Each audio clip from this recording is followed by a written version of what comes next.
جنگ بدر سے شروع ہو کر پھر غزوہ احد ہے، پھر احزاب ہے، اس طریقے سے اور جنگیں ہیں، فتح مکہ ہے سن 8 میں۔ 6 برس کا یہ 6th phase and final phase of the revolution of محمد صلی اللہ علیہ وسلم، ان مراحل سے گزر کر جاء الحق وزہق الباطل ان الباطل کان زہوقا، جزیرہ نما عرب پر اللہ کا دین غالب ہو گیا۔ اچھی طرح سمجھ لیجئے یہ ہے اسوہ محمدی صلی اللہ علیہ وسلم۔ یقیناً مسواک کرنا یہ بھی سنت ہے رسول کی۔ جو شخص مسواک کرتا ہے بجائے برش کے، یہ سمجھتے ہوئے کہ حضور کی سنت یہ ہے، یقیناً اسے اجر و ثواب ملے گا۔ جو شخص مسجد سے نکلتے ہوئے بایاں پاؤں پہلے آگے رکھے اور مسجد میں داخل ہوتے ہوئے دایاں پاؤں پہلے داخل کرے، یقیناً سنت رسول سمجھتے ہوئے اسے بھی بہت اجر و ثواب ملے گا۔ جو شخص داڑھی رکھتا ہے سنت رسول سمجھ کر، یقیناً بہت بڑے اجر و ثواب کا مستحق ہے۔ لیکن جان لیجئے اسوہ کہتے ہیں نمونے کو، نمونہ کامل نمونے کو کہتے ہیں۔ پوری شخصیت، پورا وجود، پورا کارنامہ حیات، حضور صلی اللہ علیہ وسلم کی توانائیاں کس کام میں لگیں؟ آپ کے شب و روز کس فکر میں گزرتے تھے؟ آپ کی جد و جہد کس رخ پر تھی؟ آپ کس کام کے لیے یہ دن رات جو محنت کر رہے تھے کس مقصد کے لیے تھا؟ یہ ہے اصل شے کہ بحیثیت کل جب آپ رکھیں گے سیرت محمدی کو، اگر آپ صلی اللہ علیہ وسلم کوئی ایک گوشہ لیں گے، کوئی ایک پہلو لیں گے، وہ بھی مبارک ہے، لیکن یہ ہے کہ بحیثیت کل، ان ٹوٹیلٹی، حضور صلی اللہ علیہ وسلم کا اسوہ کیا ہے؟ دین کی اقامت کی جد و جہد، اس میں ہر ممکن محنت، مشقت، ایثار، قربانی، یہاں تک کہ وہ الفاظ بھی مجھے یاد آئے، سن 10 نبوی، ہجری نہیں نبوی، ابو طالب کے پاس آخری سفارت آئی ہے قریش کی۔ انہوں نے آخری چیلنج دیا کہ ابو طالب ہمارے صبر کا پیمانہ لبریز ہو چکا ہے، اب یا تو تم محمد کا ساتھ چھوڑ دو صلی اللہ علیہ وسلم، یا پھر ٹھیک ہے میدان میں آ جاؤ۔ اگر بنی ہاشم اپنے سپوت محمد صلی اللہ علیہ وسلم کا ساتھ چھوڑنے کو تیار نہیں ہے تو میدان میں آئے، ہم سے مقابلہ کریں۔ ابو طالب نے ابھی تک بڑی ہمت کے ساتھ ساتھ دیا تھا حضور کا، اس میں کوئی شک نہیں، لیکن اس وقت پائے ثبات میں لغزش آ گئی، ہمت جواب دے گئی، حضور کو طلب کیا۔ یہ الفاظ آتے ہیں سیرت کی کتابوں میں، بھتیجے مجھ پر اتنا بوجھ نہ ڈالو کہ جسے میں برداشت نہ کر سکوں۔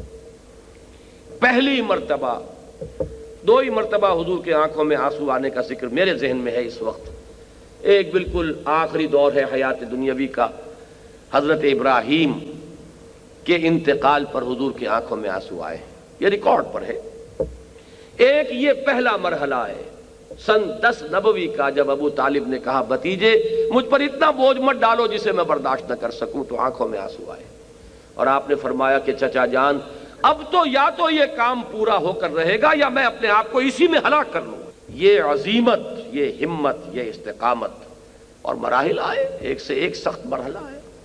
اب آپ سوچئے کہ ہم ان کو تو بائی پاس کر رہے ہوں، ہماری زندگی میں یہ مقصد ہی نہ ہو، ہمارے پیش نظر اپنی زندگی میں اس جد و جہد کا کوئی مقام ہی نہیں ہے، لیکن ہم ان چھوٹی چھوٹی سنتوں پر عمل کر کے اپنے آپ کو مستحق سمجھ بیٹھے ہوں 100 شہیدوں کے ثواب کا، تو اس سے بڑی کوئی سیلف ڈسیپشن، اس سے بڑا خود فریبی کا کوئی معاملہ اور نہیں۔ ہاں اس سنت کو جو شخص ادا کرے کہ اللہ کے دین کے لیے جینا ہے اور مرنا ہے، قل ان صلاتی و نسکی و محیای و مماتی للہ رب العالمین، جو اس سنت کو تازہ کرے کہ اللہ کے دین کے غلبے کی جد و جہد اسی رخ پر کرنی ہے جس رخ پر محمد رسول اللہ نے کی ہے صلی اللہ علیہ وسلم، اگر اللہ تعالیٰ اسے استقامت عطا فرمائے گا تو یقیناً حضور کے اس قول مبارک کے مطابق اسے 100 شہیدوں کا ثواب ملے۔ ہم نام لیتے ہیں صرف اور بدنام کرتے ہیں اسلام کو، ہم نعرہ لگاتے ہیں اسلام کا اور اپنے عمل سے در حقیقت اسلام کی ذلت اور رسوائی کا سامان فراہم کرتے ہیں۔ کاش کہ وہ جذبہ ابھر آئے کہ پہلے ہمیں اپنی انفرادی زندگیوں میں اسلام کو نافذ کرنا ہے، صرف قول سے اسلام کی دعوت نہیں دینی، اپنے عمل سے اسلام کی دعوت دینی ہے، اور پھر مل جل کر ایک طاقت بننا ہے، قوت بننا ہے۔ ید اللہ علی الجماع، اللہ کی تائید و نصرت جماعت کے ساتھ ہوتی ہے۔ اور اس جماعتی جد و جہد کے ساتھ حزب اللہ کی شکل اختیار کر کے انہی خطوط پر جد و جہد کرتے ہوئے جن پر حضور صلی اللہ علیہ وسلم نے فرمائی جد و جہد، اللہ کے دین کو غالب کرنے کی سعی کرنی ہے۔ اللہ تعالیٰ مجھے اور آپ کو اس کی توفیق عطا فرمائے۔ اگر یہ کسی درجے میں یہ جذبہ اندر ابھرے تب تو یہ سمجھیے کہ واقعتاً سیرت النبی کا سننا، سنانا، بیان کرنا، اس کی محفل منعقد کرنا بہت مبارک، بہت مفید۔